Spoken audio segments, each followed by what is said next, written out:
Hello guys, welcome to the channel. In this one I'll show you how to fix Xfinity Wi-Fi pause. So for this guys, you just open up your control panel, and in here what we will do is you need to go to your Wi-Fi adapter settings and change the MAC address, and that way your pause will be lifted. So in here you go to Network and Internet, you go to Network and Sharing Center. From here you go to Advanced Adapter Settings.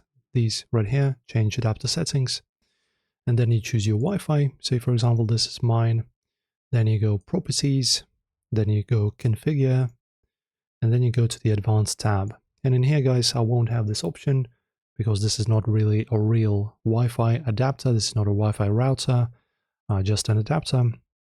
In here you search for the MAC address field, wherever it is for you, and then you just in this field there's going to be a field in here where you can type in the numbers. You just find it, type in the new MAC address, and then you just press on OK, save, your internet connection will be restarted, and then you can you pretty much lift this pause. Enjoy guys, if this helped, like and subscribe, and see you soon.